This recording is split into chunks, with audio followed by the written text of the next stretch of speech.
Court के बाहर firing, 30 Hazari court के बाहर फायरिंग, वकीलों के बीच बहस के बाद की गई फायरिंग।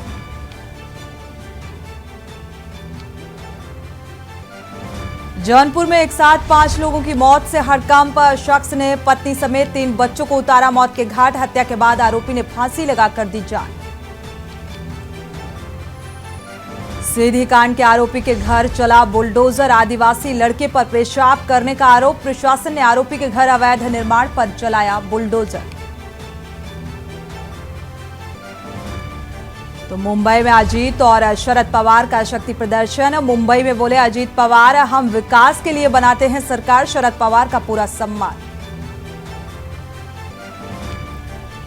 7-8 जुलाई को 4 राज्यों का दौरा करेंगे पीएम मोदी, 50,000 करोड़ की परियोजनाओं की देंगे सौगात, परियोजनाओं का करेंगे लोकार्पण, शिलान्यास। भिक्षावृत्ति से मुक्त बच्चों को सीएम योगी ने दिए प्रमाण पत्र, सीएम आवास पर कार्यक्रम का आयोजन, बच्चों को शैक्षणिक किट भी वितरित। आप देख रहे हैं के न्यूज, खबरों का सारथी। नमस्कार, आप देख रहे हैं के न्यूज, मैं हूं आपके साथ सुनी चौहान। देश की बात में आपका स्वागत है। लखनऊ से बड़ी खबर आपको बता दें, पूर्व मंत्री गायत्री प्रजापति की मुश्किलें बरकरार, हाईकोर्ट ने मामला खारिज करने से इनकार कर दिया है। मनी लॉन्ड्रिंग का केस खारिज करने के लिए अर्जी दी गई थी और अब खारिज कर दी गई है। पूर्व मंत्री ने आय से अधिक यानी कि 2 करोड़ से ज्यादा रुपए की संपत्ति खरीदी थी, ये हाईकोर्ट का तर्क है। अकाउंट में जो रकम का हिसाब मिला है वो मंत्री उसका हिसाब नहीं दे सके हैं, तो हाईकोर्ट ने इस बात का जिक्र किया है। प्रथम दृष्टया में मनी लॉन्ड्रिंग के सबूत मिले हैं, तो 2012 से 2017 तक मंत्री पद के दुरुपयोग के सबूत पाए गए हैं।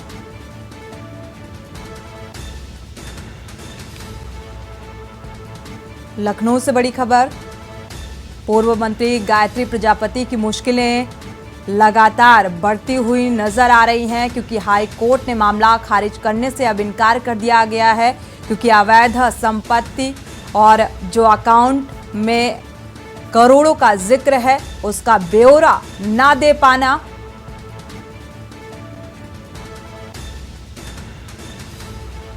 तो पूरी तरीके से मुश्किलें या ये कहे कि दोषी नजर आ रहे हैं,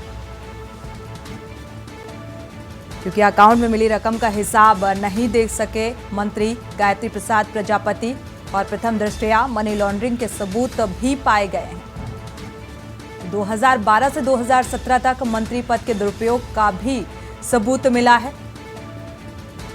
और इसके आधार पर अगर देखा जाए तो मुश्किलें बढ़ती हुई नजर आ रही हैं गायत्री प्रसाद प्रजापति की। बढ़ते आगे, लखनऊ से खबर बता दें, यूपी कैडर के वरिष्ठ आईएएस अफसर ने वीआरएस मांगा है।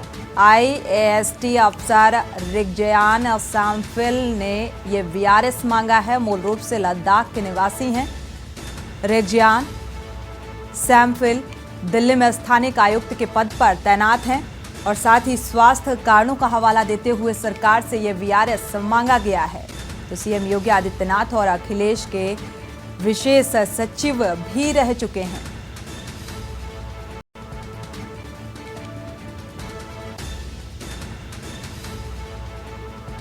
तो स्वास्थ्य कारणों के चलते वीआरएस मांगा गया है सरकार से। सीएम योगी आदित्यनाथ और अखिलेश के विशेष सचिव भी इससे पहले रह चुके हैं। यूपी कैडर के वरिष्ठ आईएएस अफसर ने वीआरएस मांगा है, तो स्वास्थ्य कारणों का हवाला देते हुए वीआरएस मांगा गया है। रिगजयान सैमफिल ने यह वीआरएस मांगा है। मूल रूप से लद्दाख के रहने वाले निवासी बताए जा रहे हैं रिगजयान, दिल्ली में स्थानिक आयुक्त के पद पर तैनात हैं।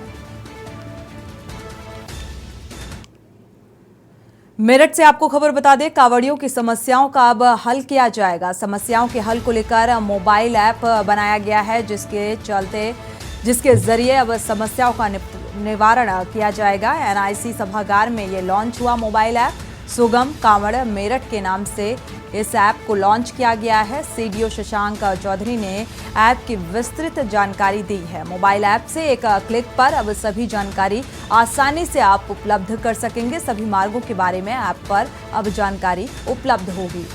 तो अधिकारीगण के मोबाइल नंबर भी अपडेट किए गए हैं।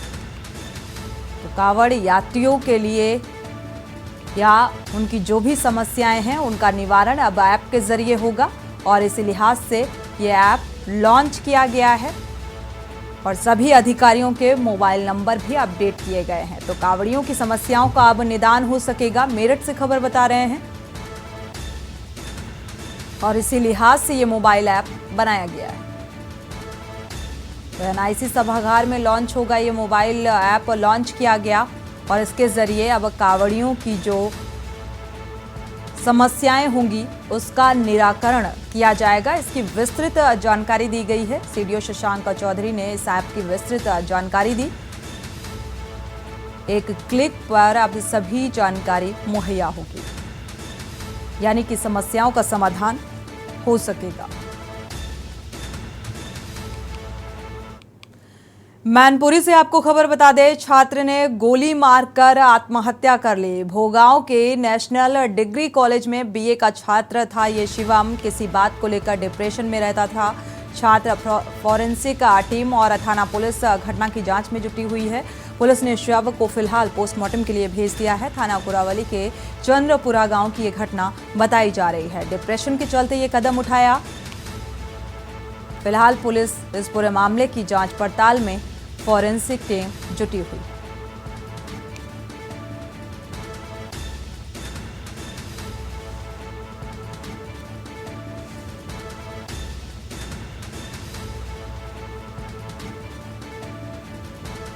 पुलिस ने शव को पोस्टमार्टम के लिए भेज दिया है।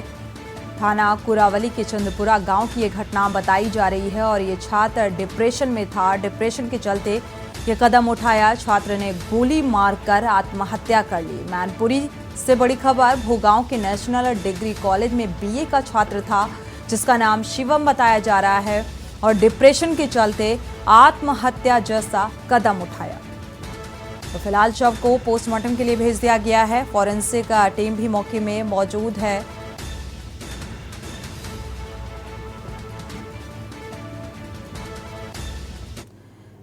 चंदौली से खबर मिल रही है, तहसील बंटवारे को लेकर वकीलों में आक्रोश देखने को मिल रहा है। आक्रोशित वकीलों ने धरना प्रदर्शन किया। सकलडीहा तहसील को बांटे जाने की सूचना पर आक्रोश नाराजगी जाहिर की है। हफ्तों से वकील लगातार कार्य का बहिष्कार कर रहे हैं। बंटवारा कैंसिल करने तक कार्य का बहिष्कार किया और इसकी चेतावनी दी है। धानापुर ब्लॉक को तहसील बनाए जाने की कवायद मुंसिफ कोर्ट की मांग कर रहे हैं। अधिवक्ता सकलडीहा तहसील का ये मामला बताया जा रहा है, जहां पर चेतावनी लगातार प्रदर्शन की अपनी मांगों को लेकर। मुंसिफ कोर्ट की मांग पर अधिवक्ता अड़े हुए हैं और इसी मांग को लेकर प्रदर्शन जारी है। सकलडीहा तहसील का ये मामला, जहां पर यह अधिवक्ता सड़कों पर उतर आए हैं और प्रदर्शन कर रहे हैं। चंदौली से खबर, तहसील बंटवारे को लेकर यह पूरी नाराजगी, आक्रोश और इसी बात को लेकर धरना प्रदर्शन।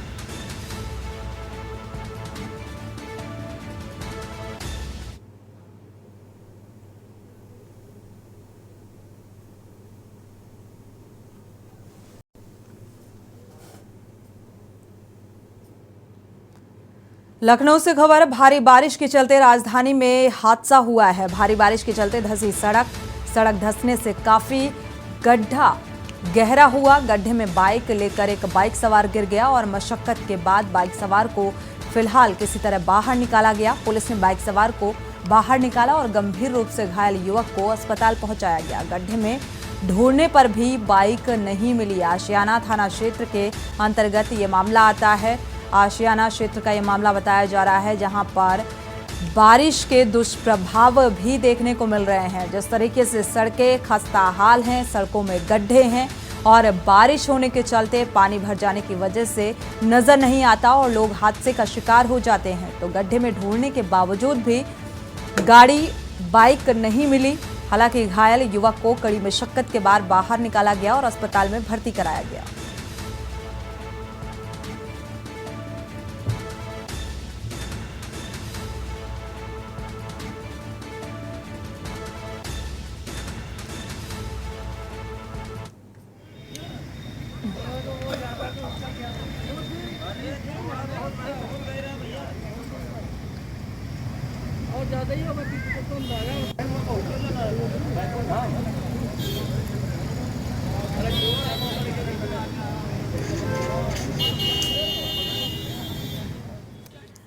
लखनऊ से आपको खबर बता दें कि न्यूज़ की खबर का बड़ा असर देखने को मिला है। सड़क धंसने से गड्ढे में गिरा था बाइक सवार। मौके पर पहुंचे नगर आयुक्त इंद्रजीत सिंह। नगर आयुक्त ने अधिकारियों को जांच के आदेश दिए हैं। बाइक सवार गंभीर रूप से घायल।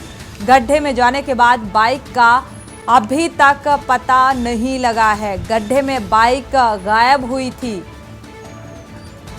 तो नगर आयुक्त मौके पर पहुंचे हैं। इस पूरे घटनाक्रम के जांच के आदेश दिए गए हैं कि आखिर बाइक कैसे लापता हो गई। तो इस मामले की जांच पड़ताल की जाएगी। के न्यूज़ ने इस खबर को प्रमुखता से दिखाया और असर भी देखने को मिल रहा है। फिलहाल नगर आयुक्त मौके पर पहुंचे हैं। गड्ढे में बाइक गायब हुई थी, इस बात का जिक्र और इस पूरे मामले की जांच पड़ताल के निर्देश दिए गए हैं।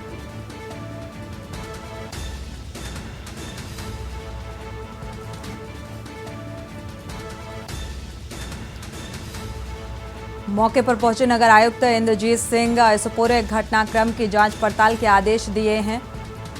बाइक सवार गड्ढा में गिरा, जिसके चलते वो घायल हुआ। हालांकि अस्पताल में भर्ती कराया गया है, लेकिन बाइक लापता हो गई। गड्ढे से बाइक नहीं मिली और इसीलिए नगर आयुक्त मौके पर पहुंचे इंद्रजीत सिंह और घटना की जांच के आदेश दिए हैं।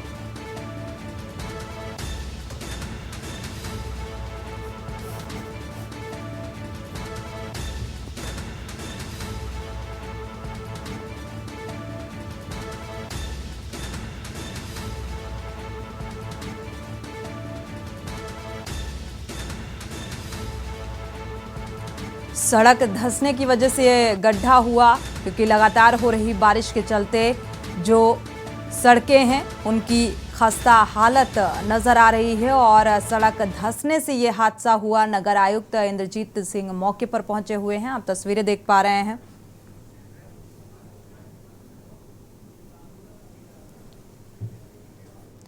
और इसी बीच अमेठी से बड़ी खबर मिल रही है। ड्रग इंस्पेक्टर के बाबू पर गंभीर आरोप लगाए गए हैं। अमेठी से खबर आपको बता दें, मेडिकल व्यापारियों में आक्रोश देखने को मिल रहा है।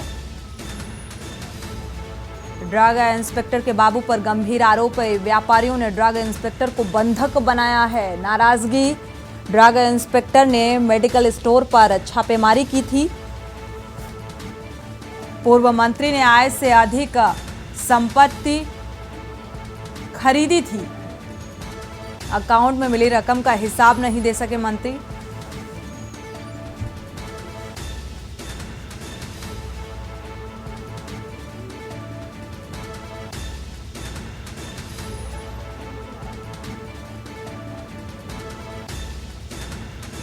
तो ड्रग इंस्पेक्टर के बाबू पर यह गंभीर आरोप लगाए गए। अमेठी से आपको खबर बता दें, मेडिकल व्यापारियों में आक्रोश भी इस बात को लेकर देखने को मिल रहा है। नाराजगी देखने को मिल रही है। व्यापारियों ने ड्रग इंस्पेक्टर को फिलहाल बंधक बनाया। तो ड्रग इंस्पेक्टर ने मेडिकल स्टोर पर छापेमारी की और इस बात से नाराजगी। ड्रग विभाग के खिलाफ आक्रोशित मेडिकल व्यापारी। तो व्यापारियों ने ड्रग इंस्पेक्टर के खिलाफ नारेबाजी भी की, बंधक भी बनाया। तो फर्जी तरीके से जांच के नाम पर रुपए लिए जाते हैं, व्यापारियों का ये आरोप है। मौके पर पहुंचे जिला पंचायत ने मामले को किसी तरह शांत कराया है।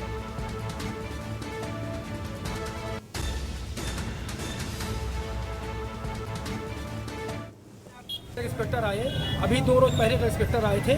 हमने अपनी उपस्थिति में लोगों की जांच कराई। उन्होंने कहा शिकायत है। मैंने कहा शिकायतकर्ता को बुलाइए। शिकायतकर्ता किस बात की शिकायत, किसकी जानकारी हम लोगों को मिलनी चाहिए, संघ को मिलनी चाहिए, किस लिए किया। ठीक है, उन्होंने कहा नहीं हम जांच करें, चलिए हमने जांच उनकी करा दी। आज फिर दोबारा अग्रणी मेडिकल स्टोर हमारे दुकान पर आए और उन्होंने कहा कि आपकी शिकायत है पोर्टल पर। हमने कहा पोर्टल पर जिसकी शिकायत है शिकायतकर्ता को बुलाई, तब हम जाँच करने देंगे, अन्यथा जाँच करने नहीं देंगे। ये लोग जाँच के नाम पर पूरी वो उगाही का काम करते हैं, अवैध उगाही करते हैं। इसके पहले भी सुरेंद्र सिंह थे। अमेठी में लगातार 8 जांच अमेठी में हुई, प्रॉपर में, केवल अमेठी में ही। शंकर मेडिकल स्टोर की, बरमाल मेडिकल स्टोर की, राकेश मेडिकल स्टोर की, सक्षम मेडिकल स्टोर की, 2 दुकानें किसी कारण बंद थी, उनको जबरदस्ती नोटिस दे दिया कि आपने दुकान बंद कर किया। और इसी बीच लखनऊ से आपको खबर बता दें, all India Muslim personal law board की बैठक में यूनिफॉर्म सिविल कोड को लेकर चर्चा की गई है। यूसीसी के खिलाफ आपत्ति दर्ज कराने की अपील की गई है। AIMPLB ने पत्र जारी कर विरोध करने की अपील की है। बोर्ड के सभी सदस्य वर्चुअल माध्यम से जुड़े थे। ये बैठक यूसीसी के विरोध में लगातार जो मुस्लिम पक्ष है वो यूसीसी का विरोध कर रहा है। बैठक में यूनिफॉर्म सिविल कोड को लेकर चर्चा की गई और यूसीसी के खिलाफ आपत्ति दर्ज कराने की अपील।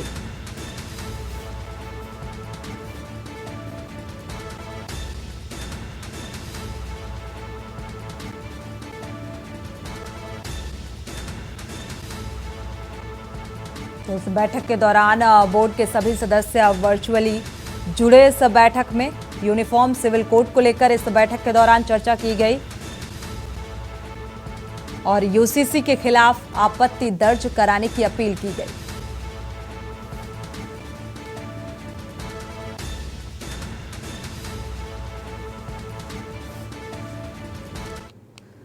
बढ़ते आगे, कन्नौज से आपको खबर बता दें, क्षत्रिय समाज का जोरदार प्रदर्शन सामने आ रहा है। भीमार में उत्तराखंड प्रदेश अध्यक्ष के खिलाफ आक्रोश देखने को मिला। क्षत्रियों को अंग्रेजों की औलाद बोलने पर यह पूरा हंगामा हुआ। क्षत्रिय सभा के पदाधिकारियों ने कलेक्ट्रेट में प्रदर्शन किया। विवादित बयान देने वाले महक सिंह की गिरफ्तारी की मांग लगातार इस प्रदर्शन के जरिए की जा रही है। कलेक्ट्रेट में पहुंचकर डीएम को एक इससे संबंधित इस पूरे घटनाक्रम से संबंधित ज्ञापन सौंपा गया है। तो इस ज्ञापन के माध्यम से कार्रवाई की मांग पदाधिकारियों ने कलेक्ट्रेट में प्रदर्शन किया। विवादित बयान को लेकर ये पूरा हंगामा, महक सिंह के खिलाफ कार्रवाई की मांग, कलेक्ट्रेट में पहुंचकर डीएम को एक ज्ञापन भी सौंपा गया है। क्षत्रिय समाज का जोरदार प्रदर्शन सामने आ रहा है कार्रवाई की मांग को लेकर। संबंध में आप लोगों ने ये ज्ञापन दिया है आज? हम लोगों ने सहारनपुर में जो भीम आर्मी नेता है महक सिंह, उसने क्षत्रियों को अंग्रेजों की नाजायज औलाद बोला है, इसलिए उसके खिलाफ हम लोग तुरंत गिरफ्तारी की मांग के लिए आए हैं। क्या मांग कर रहे हैं आप लोग, क्या कहा है आपने? हम लोग कह रहे हैं उसकी तुरंत गिरफ्तारी की जाए उसको। इस संगठन के माध्यम से ये ज्ञापन दिया? हम लोग क्षत्रिय सभा के पदाधिकारी लोग हैं, जिला भर के सब क्षत्रिय लोग इकट्ठे हुए हैं। डीएम साहब को ज्ञापन दिया है। अगर उसकी गिरफ्तारी नहीं होती है तो हम लोग धरना देंगे और कार्रवाई की जाएगी। और इसी बीच बरेली से खबर मिल रही है। तौहीद बरेली से लखनऊ पहुंचा है। एनआईए दफ्तर में अपनी मां के साथ पहुंचा। लखनऊ के दफ्तर, एनआईए दफ्तर में सुबह करीब 10 बजे पहुंचा और सूत्रों के हवाले से ये खबर मिल रही है, तौहीद से अभी तक पूछताछ चल रही है। सूत्रों के हवाले से बड़ी खबर, तौहीद नाम से यूट्यूब चैनल भी चलाता था। 2020 में लॉकडाउन में जॉब करने दुबई गया था तौहीद और दुबई में बने थे कई पाकिस्तानी बांग्लादेशी मूल के मित्र। तो इससे कनेक्शन भी निकल सामने आ रहा है।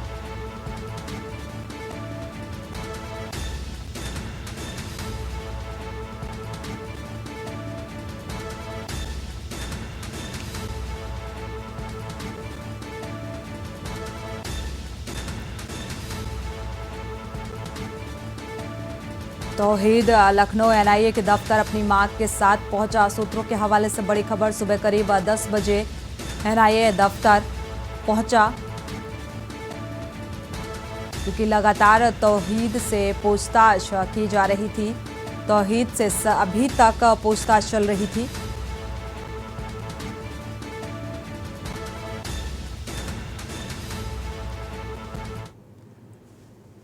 खबर लखीमपुर खीरी से है, जहां मुंडा धामू गांव में निर्माणाधीन पानी की टंकी के गड्ढे में गिरकर 2 बच्चों की मौत हो गई थी। जहां मृतक के परिजनों ने सरकार सहित प्रशासन से आर्थिक सहायता की मांग की है।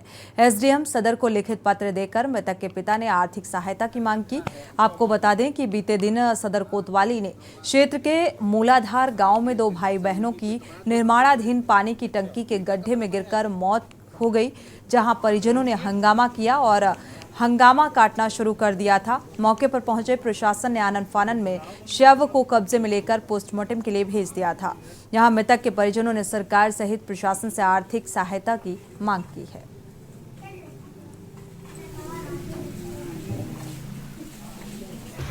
प्रशासन अधिकारी से यही बात हुई है। हम दोनों लोग विकलांग हैं।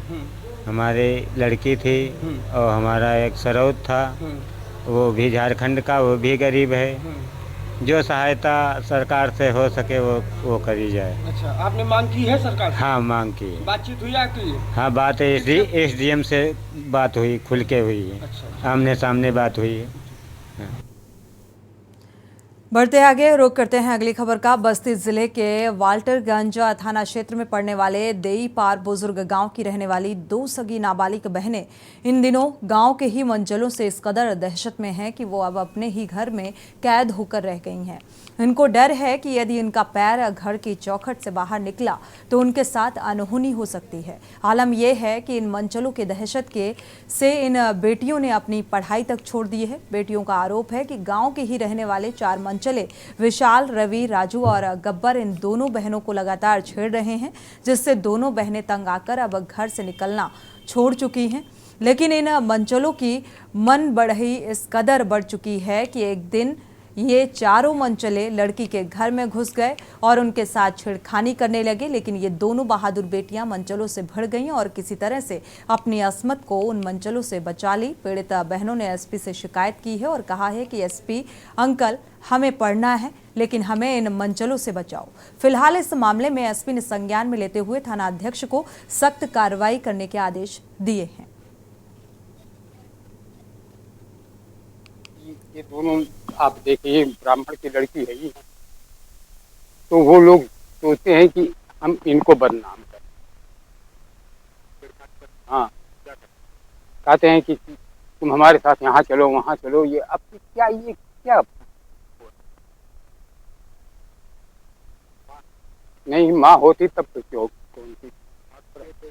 बस 3 बेटियां, एक की शादी मैंने कर दिया। बस अभियोग दर्ज है, लेकिन उनकी शिकायत थी जिसमें जो छाड़ की धाराएं जो नहीं लगाई गई हैं, इसमें भी उनको निर्देश दिया गया है कि इसमें साथ में विवेचना करें और जिस प्रकार के तथ्य सामने आते हैं उसके अनुसार कार्रवाई की।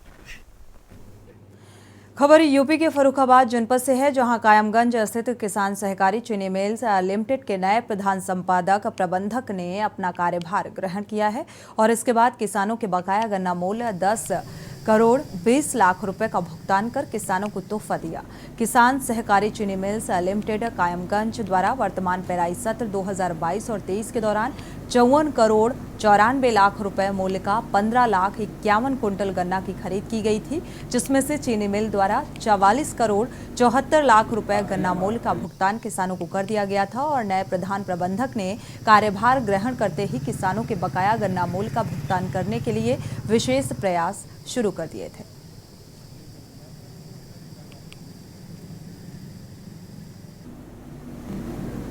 शासन की, सरकार की पहली प्राथमिकता थी कि गन्ना मूल्य का 100% भुगतान किया, जिसको 30 जून को हम लोगों ने 100% गन्ना मूल्य भुगतान शासन के सहयोग से, सरकार के सहयोग से संपन्न कर दिया।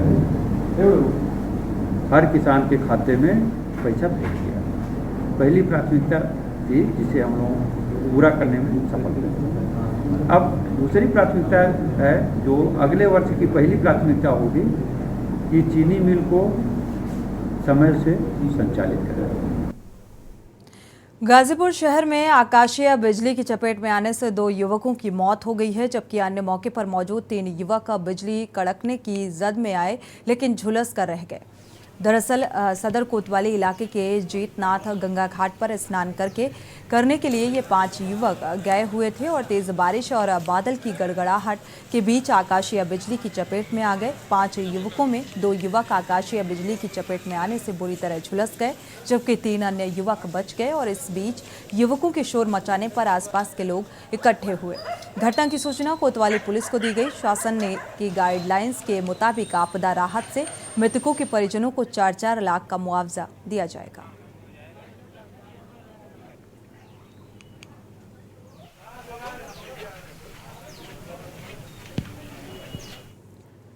रुक करते हैं अगली खबर का। बस्ती जिले के गौर थाना के सरदाहा हरिनारायणपुर गांव में डीजे पर डांस ने एक युवक की जान ले ली। मामला गौर थाना के सरदाहा गांव का है, जहां पर मृतक के चाचा के घर भोज कार्यक्रम चल रहा था और घर भोज कार्यक्रम में खाने पीने और डीजे पर डांस का प्रोग्राम रखा गया था। डीजे पर महिलाएं भी डांस कर रही थी। महिलाओं के बीच गाँव के संजय और मंगल भी डांस करने लगे, जिसको लेकर चंद्रभान का गाँव के संजय और मंगल से विवाद हो गया। डांस करने को लेकर विवाद इतना बढ़ा कि संजय और मंगल ने चंद्रभान की पिटाई शुरू कर दी।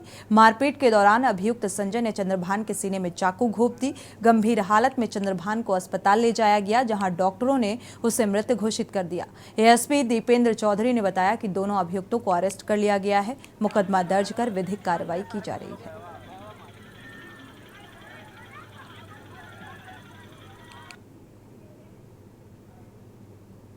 चंद्रभान पुत्र हरिपाल पर संजय और मंगल पुत्र राममिलन ने चाकू से प्रहार किया और जिससे उनको गंभीर चोटें आईं। और इस सूचना पर थाना गौर पर मुकदमा अपराध संख्या 123/30 अंतर्गत धारा 323, 307 IPC पंजीकृत हुआ। उनकी गंभीर अवस्था को देखते हुए उन्हें CSC गौर ले जाया गया, जहाँ डॉक्टरों ने उन्हें मृत घोषित कर दिया।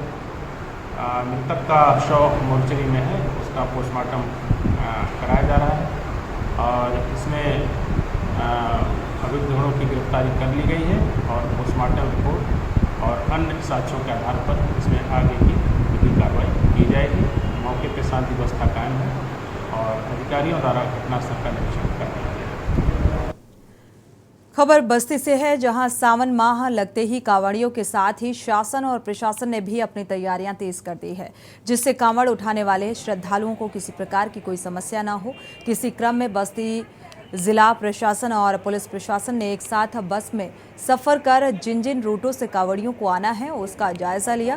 आपको बता दें कि हर साल देखा जाता है कि कांवड़िए ट्रैक्टर, ट्रॉली या छोटा हाथी में ऊंचा साउंड लगाकर कांवड़ यात्रा में निकलते हैं, जिसकी वजह से उनका वाहन हाई टेंशन तार की चपेट में आ जाता है और कांवड़िए हादसे का शिकार हो जाते हैं। विगत कई सालों से इस तरह के हादसे देखने को मिल रहे हैं। साथ ही कांवड़ियों के चलने वाले रास्ते की क्या स्थिति है, इसका भी अंदाजा लगा पाना मुश्किल है। जायजा लिया गया।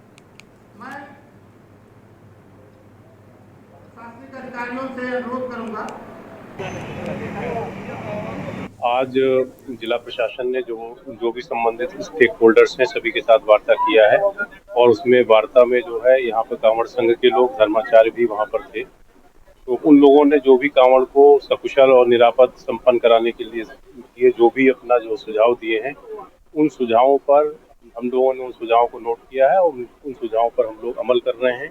इसके साथ साथ हम लोगों ने करीब एक हफ्ता पहले जो है कांवड़ के संबंध में जो है जो भी संबंधित विभाग हैं उसमें अंतर विभागीय समन्वय की दृष्टि से सभी को कुछ निर्देश दिए थे। उन निर्देशों के अनुपालन कहाँ तक किया गया है उसको देखने के लिए आज मैं और IG साहब और पूरे DM साहब और यहाँ के SSP और हमारी पूरी टीम, सारे संबंधित विभाग के लोग एक बस में सवार होकर हम लोग उसको देख रहे हैं।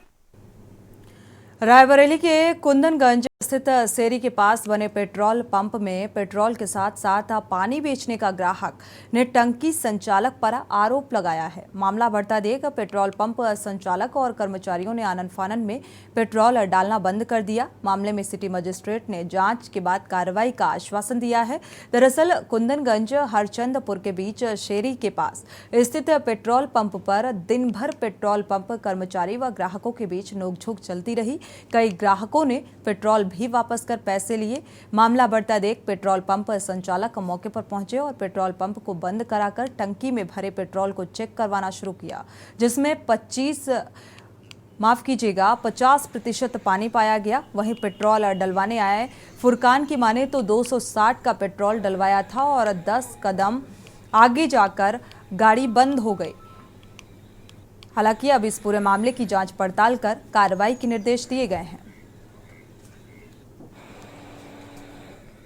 हमारा नाम जो है मोहम्मद फुरकान है। ये शेरी वाली टंकी में हमने पेट्रोल डलाया अभी। उसके बाद जो कितने रुपए का पेट्रोल डलवाया? 260 रुपये का। हाँ। हमने 8 बजे। हाँ। उसके बाद जो हम गाड़ी लेके आगे बढ़े तो आधा किलोमीटर पे गाड़ी हमारी बंद हो गई। उसके बाद हम काफ़ी देर परेशान हुए, गाड़ी स्टार्ट हुई लेकिन आगे नहीं बढ़ रही। हाँ। फिर जो गाड़ी हम खींच के ला रहे थे तो फिर यहाँ हमने प्यारेपुर में मिस्त्री दिखाया, उन्होंने देखा जब गाड़ी खोली तो उसमें टोटल पानी, पूरा पानी निकला। फिर उसके बाद जो है मिस्त्री के पास से पानी लेके हम टंकी को वापस गए, उसे बताया, वो मान नहीं रहे थे। फिर हमने कहा कि आप मशीन जब निकालिए पेट्रोल, जब बोतल में निकालें तो उसमें 100 ग्राम पेट्रोल तो 900 ग्राम पानी। मामला कुंदनगंज के पेट्रोल पंप का है। वो इंडियन ऑयल का पेट्रोल पंप है। उसमें 3 भूमिगत टैंक लगे हुए हैं। 2 टैंक में जो है पानी का जो है रिसाव होकर के टैंक में पानी भर गया, जिसके कारण जो है उसमें ये स्थिति उत्पन्न हुई है। यह मामला संज्ञान में आया है। जिलाधिकारी महोदया द्वारा प्रकरण की जांच कर आवश्यक कार्रवाई करने का निर्देश दिया गया है। उसके क्रम में पेट्रोल पंप की जांच कराई गई, जिसमें इंडियन ऑयल के लोग आकर के उस जो पेट्रोल और डीजल के टैंकों में पानी भरा हुआ था उसको निकालने की कार्रवाई कर रहे हैं। राजधानी लखनऊ का रुख कर लेते हैं। यहाँ पर लगातार हो रही 1 घंटे की बारिश ने सभी दावों की पोल खोलकर रख दी है। मॉनसून आने से पहले बैठक का कर दिशा निर्देशित किया गया, कहीं भी जलभराव की स्थिति पैदा न होने पाए, लेकिन उसके बावजूद भी 1 घंटे की बारिश ने ही नगर निगम के सभी दावों की पोल खुलकर रख दी है। शहर के शहीद पार्क, गोमती नगर, पुराने लखनऊ सहित कई इलाकों में जलभराव की स्थिति से लोगों का जनजीवन अस्त व्यस्त हो गया है। काम से निकले लोगों ने जलभराव के कारण परेशानियों का सामना लोगों को करना पड़ रहा है। स्कूलों में भी हुई छुट्टी से बच्चों को भी जलभराव की स्थिति का सामना करना पड़ रहा है। और वहीं ऐसा ही एक नज़ारा दिखा जहां मुख्यमंत्री आवास से थोड़ी दूरी पर सिविल अस्पताल के पास दिखा, जहां से बड़ी संख्या में लोग आते जाते हैं। सड़क पर जलभराव की वजह से कई गाड़ियां आधी डूब जा रही हैं तो कई वाहन बंद हो जा रहे हैं, जिन्हें धक्का देकर निकाला जा रहा है। पैदल चलने वाले लोगों को पानी से होकर गुजरना पड़ रहा है। हर बार जलभराव की स्थिति इसी तरीके से मुख्यमंत्री चौराहे के पास देखने को मिलती है।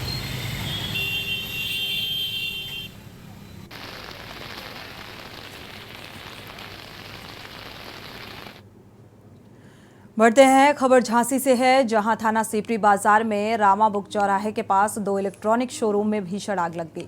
12 घंटे चले रेस्क्यू के बाद 7 घायलों को इलाज के लिए अस्पताल भेजा गया। दूसरी तरफ इस हादसे में 5 लोगों की मौत हो गई थी, जिसमें आमिर, अनूप, हृदयेश तोमर, रागनी राजपूत और प्रकाश शामिल हैं।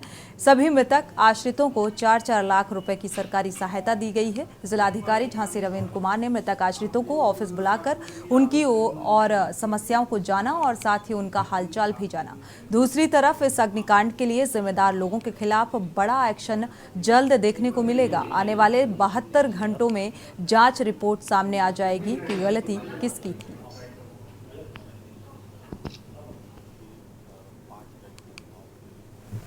और उनमें कुछ गरीब परिवार के थे, कुछ ठीक ठाक परिवार के थे, लेकिन सरकारी नियमों के अनुसार हमने 4 लाख रुपये प्रत्येक मृतक परिवार के अकाउंट में कल ही ट्रांसफ़र कर दिया था और आज उन्हें बुलाकर कलेक्ट्रेट में मिला, ताकि उनकी और भी कोई दिक्कतें हों या कोई उनके आवेदन पत्र किसी विभाग में, जिला प्रशासन के किसी अन्य तहसील या ब्लॉक में पड़े हों तो उनका निस्तारण किया जाएगा। तो इस तरह की शिकायतें लोगों ने नहीं बताई।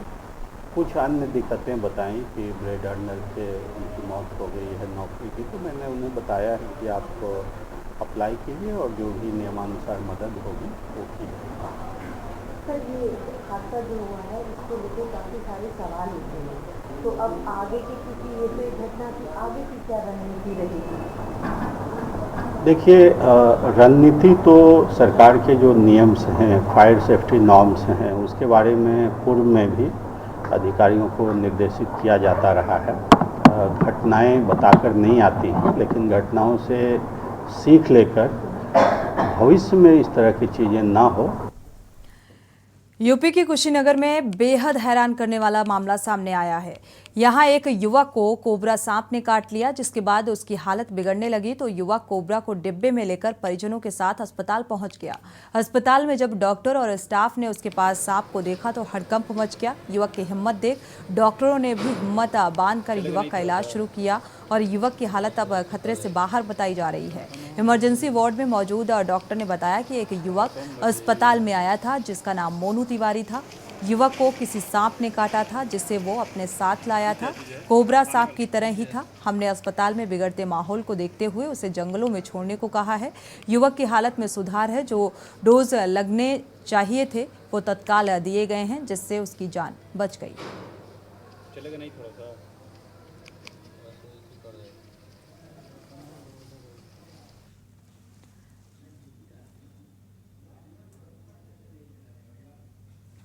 रुक करते हैं अगली खबर का। मथुरा में शराब के नशे में प्रेम मंदिर को बम से उड़ाने की फर्जी सूचना देने वाले आरोपी को पुलिस ने गिरफ्तार कर लिया है, जिसके कब्जे से मोबाइल फोन और सिम कार्ड बरामद हुआ है। एसएसपी ने बताया कि आरोपी अनिल कुमार पटेल वाराणसी से मथुरा आया हुआ था और उसने शराब पीने के बाद प्रेम मंदिर को बम से उड़ाने की झूठी सूचना कंट्रोल रूम को दी थी। कई दिन बीत जाने के बाद आज थाना वृंदावन पुलिस ने आरोपी अनिल पटेल को गिरफ्तार करने में सफलता प्राप्त की है। एक बॉम्ब कॉल आई कंट्रोल रूम पे और उसमें ये सूचना दी गई कि थाना वृंदावन स्थित प्रसिद्ध प्रेम मंदिर में जगह जगह बम रखे हुए हैं। ये एक अत्यंत ही सनसनीखेज सूचना थी। उस दिन संडे था, काफ़ी संख्या में श्रद्धालु वृंदावन में और प्रेम मंदिर में थे। साथ ही साथ राजकीय मुड़िया मेला उस समय चल रहा था और वहाँ भी भीड़ काफ़ी संख्या में थी और वहाँ से काफ़ी संख्या में श्रद्धालु वृंदावन भी आ रहे थे। प्राप्त सूचना पे तत्काल पुलिस टीम एक्टिव हुई और एएस चेक और बीडीडीएस की टीम ने पूरे परिसर को खाली कराया और वहाँ पे अपना सर्च ऑपरेशन चालू कराया। बढ़ते आगे खबर लखीमपुर खीरी से है, जहां मूड़ा धामू गांव में निर्माणाधीन पानी की टंकी के गड्ढे में गिरकर 2 बच्चों की मौत हो गई थी। जहां मृतक के परिजनों ने सरकार सहित प्रशासन से आर्थिक सहायता की मांग की थी। एसडीएम सदर को लिखित पत्र देकर मृतक के पिता ने आर्थिक सहायता मांगी। बताते चले कि बीते दिन सदर कोतवाली क्षेत्र के मूलाधार गाँव में 2 भाई बहनों की निर्माणाधीन पानी की टंकी के गड्ढे में गिरकर मौत हो गई थी, जहां परिजनों ने हंगामा काटना शुरू कर दिया था। मौके पर पहुंचे प्रशासन ने आनन फानन में शव को कब्जे में लेकर पोस्टमार्टम के लिए भेज दिया था। मृतक के परिजनों ने सरकार सहित प्रशासन से आर्थिक सहायता की मांग की है। प्रशासन अधिकारी से यही बात हुई है। हम दोनों लोग विकलांग हैं। हमारी लड़की थी और हमारा एक सरोत था, वो भी झारखंड का, वो भी गरीब है। जो सहायता सरकार से हो सके वो करी जाए। अच्छा, आपने मांग की है सरकार से? हाँ, मांग की। बातचीत हुई आपकी? हाँ, बात एसडीएम से बात हुई, खुल के हुई है। अच्छा। आमने सामने बात हुई है। हाँ। लखीमपुर खीरी की सदर कोतवाली क्षेत्र के अंतर्गत मूड़ा धामू गांव में मामा के लड़के और उसकी ममेरी बहन दोनों की गड्ढे में डूबने से मौत हो गई थी। आइए जानते हैं उनके परिजन हैं, क्या मांग है उनकी, क्या बात हुई अधिकारियों से। भैया आप कौन हैं? हम उनके मौसा हैं। अच्छा, क्या हुआ? अधिकारी कोई पहुंचे थे? हाँ, अधिकारी पहुंचे थे।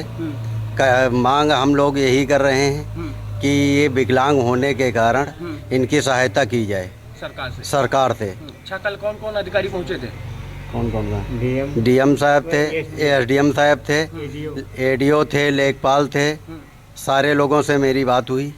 हम लोग यही मांग चाहते हैं कि सरकार से कुछ गुजारिश की जा रही है कि इन लोगों की सहायता की जाए। अच्छा, बच्चों की जो ये मौत हुई है, कहीं ना कहीं प्रशासन की लापरवाही है या क्या? हाँ, प्रशासन की लापरवाही से हुई है। ये कितने दिन से गड्ढा जो खुदा? ये गड्ढा कम से कम हो गया है 2 महीने। 2 महीने? हाँ। अच्छा, इसके लिए कई बार शिकायत वगैरह कोई? शिकायत कोई नहीं गई। वो सरकारी टंकी बन रही थी, इसीलिए वहाँ शिकायत कोई नहीं किया। तो निर्माण कार्य क्या अधूरा था क्या? हाँ, निर्माण कार्य अधूरा था। फिलहाल वक्त हो चला है एक छोटे से ब्रेक का, लौटेंगे जल्द। आप देख रहे हैं के न्यूज़, खबरों का सार। के इस दौर में एक ओर जहां हम अपने बुजुर्गों को वृद्धाश्रम भेज रहे हैं, वहीं दूसरी ओर आज भी कुछ श्रवण कुमार ऐसे हैं जो अपने बुजुर्गों को कांवड़ से यात्रा कराने निकले हैं। जी हां, ये तस्वीर है मेरठ के रहने वाले सचिन की, जो अपने बुजुर्ग दादा दादी को कांवड़ पर बैठाकर सैकड़ों किलोमीटर का सफर पैदल ही तय कर रहे हैं। सचिन की श्रद्धा को देखकर हर कोई आश्चर्यचकित है।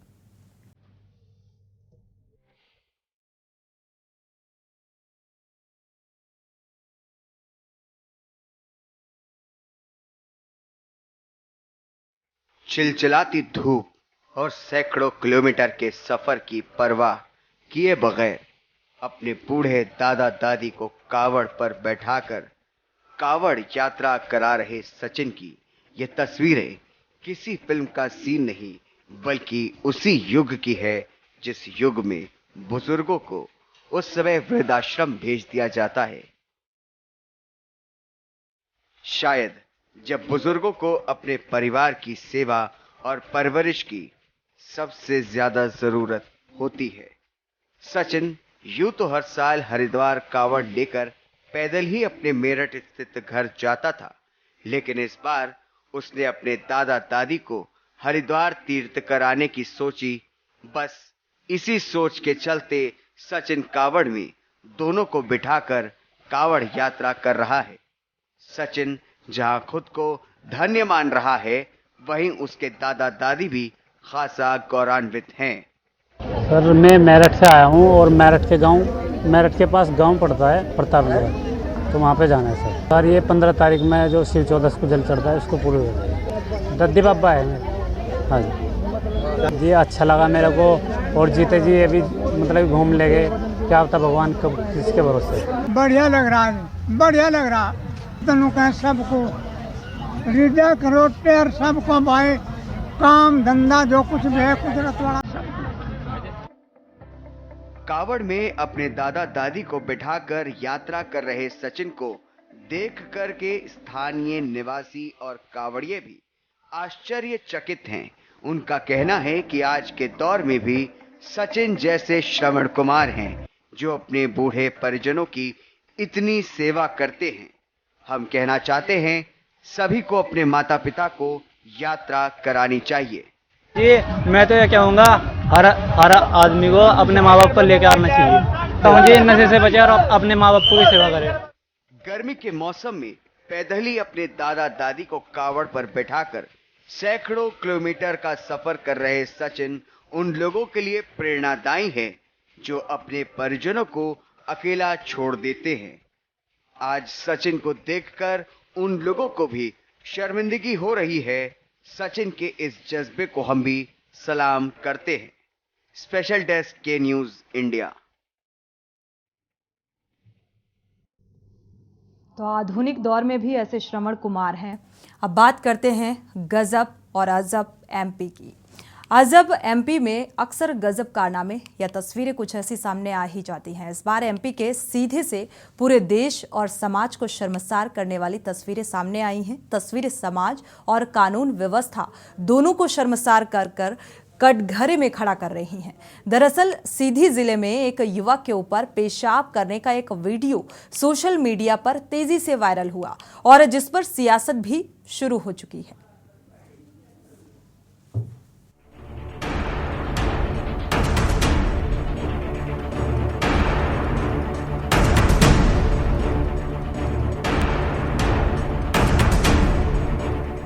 मध्य प्रदेश के सीधी से आई ये तस्वीरें पूरे देश को शर्मसार कर रही हैं। क्या समाज और क्या सरकार दोनों को ही ये तस्वीरें कटघरे में खड़ा कर रही हैं। इंसानियत किस कदर मर चुकी है, ये तस्वीरें इस बात की गवाह हैं। मामा राज में मध्य प्रदेश में इंसान पर पेशाब करने का ये वायरल वीडियो वाकई कानून व्यवस्था पर सवाल उठाने के लिए काफी है। को उसने कलंकित किया है, घोर अमानवीय कृत्य किया है। ऐसा अपराध जिसके लिए कठोरतम सजा, कठोरतम शब्द भी कम पड़ता है, लेकिन मैंने निर्देश दिए कि कठोरतम सजा दी जाए, कड़ी से कड़ी कार्रवाई की जाए।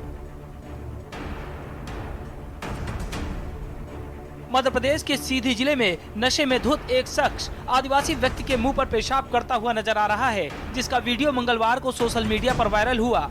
घटना के सामने आने के बाद राज्य के मुख्यमंत्री सीएम शिवराज सिंह चौहान ने इस मामले का संज्ञान लिया, तो वहीं कांग्रेस ने सरकार की कानून व्यवस्था को कटघरे में खड़ा कर दिया।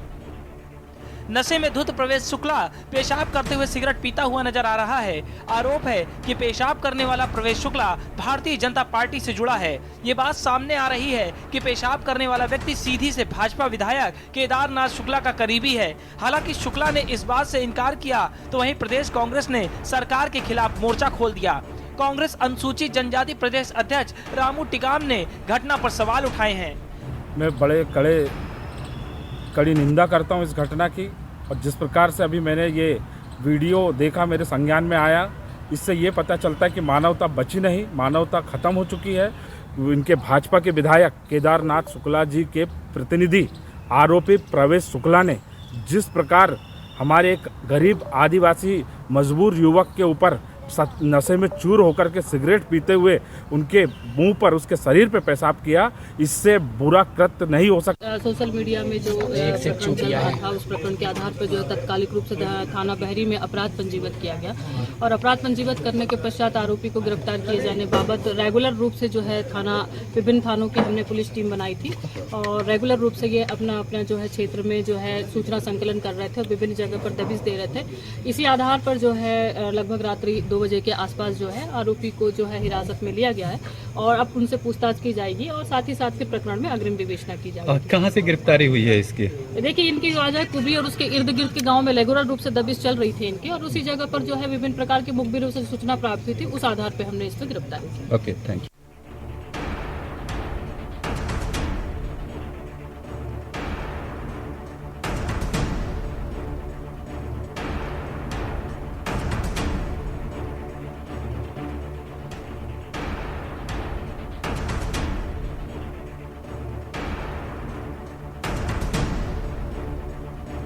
बता दें 2011 की जनगणना के अनुसार देश में सबसे ज्यादा आदिवासी आबादी मध्य प्रदेश में है।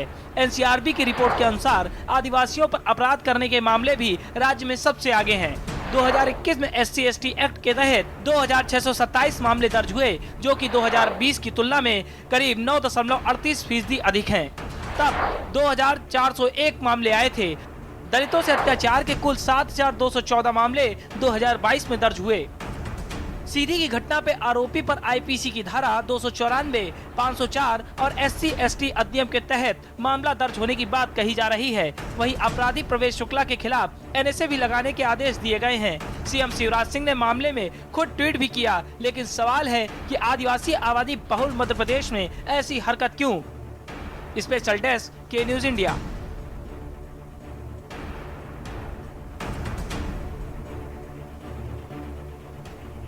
हम लोग बहुत व्यथित हैं, इस घटना से बहुत व्यथित हैं और वीडियो भी फर्जी है, स्पष्ट रूप से नहीं समझ में आ रहा है। हम आज देखे हैं वीडियो तो हम खुद अस्तब्ध हैं। ये पूर्णतः फंसाने की साजिश है।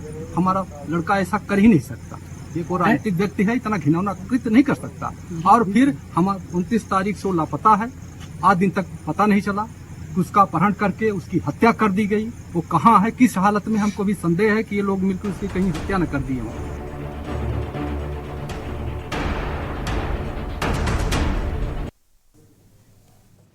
बढ़ते आगे रेवाड़ी से आपको खबर बता दें, नगर परिषद कार्यालय में सीएम फ्लाइंग की रेड पड़ी है। रेड के दौरान 11 कर्मचारी नदारद पाए गए। सीएम फ्लाइंग टीम ने कब्जे से रजिस्टर लिया है। सुबह सीट से नदारद मिले कई कर्मचारी और अधिकारी। और इस छापेमारी के दौरान दूसरे प्रशासनिक कार्यालयों में भी हड़कंप देखने को मिला। कर्मचारियों के समय पर न पहुंचने की लगातार शिकायतें मिल रही थी और इन्हीं शिकायतों के चलते सीएम फ्लाइंग टीम ने संज्ञान लिया और छापेमारी।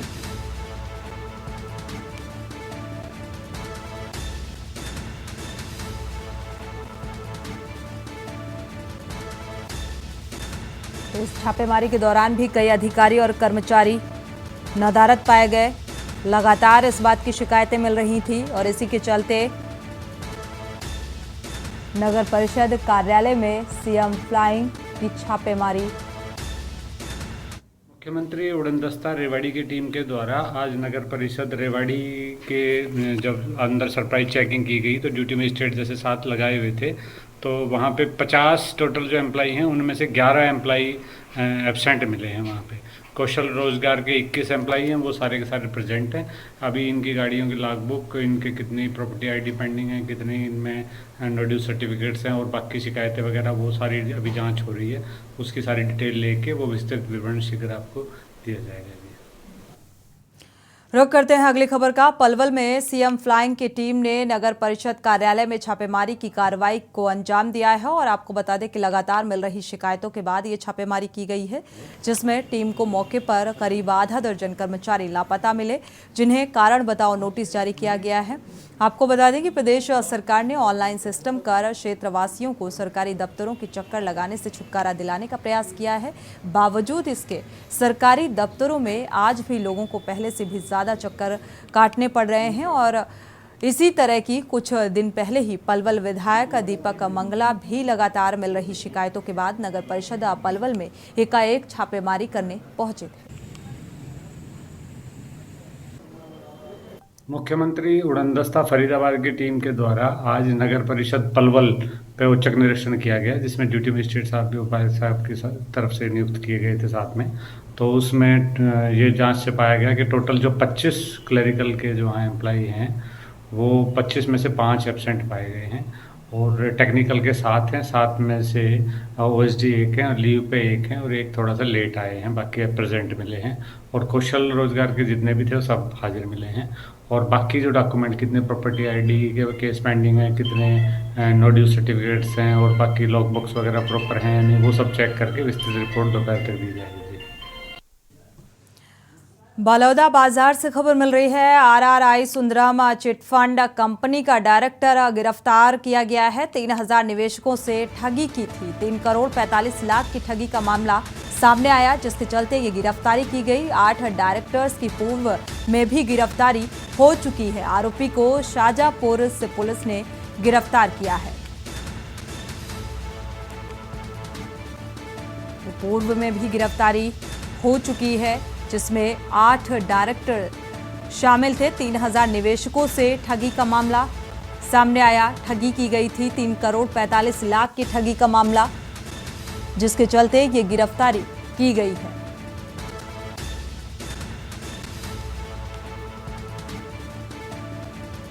आरोपी को शाहजहांपुर से पुलिस ने फिलहाल गिरफ्तार किया है। आगे की कार्रवाई की जा रही है।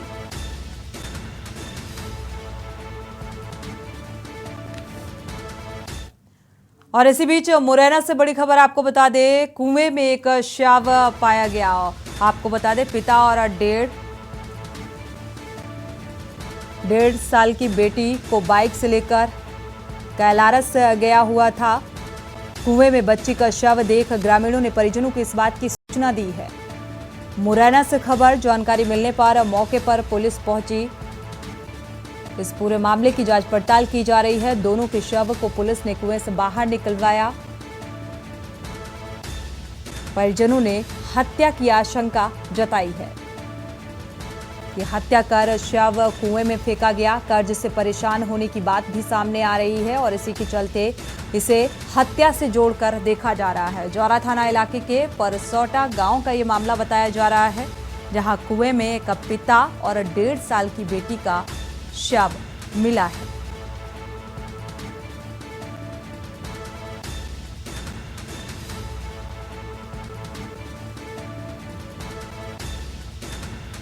अब इस पूरे मामले की प्रशासनिक स्तर पर जांच पड़ताल की जा रही है। हालांकि परिजनों का आरोप है कि हत्या कर शव को कुएं में फेंका गया है।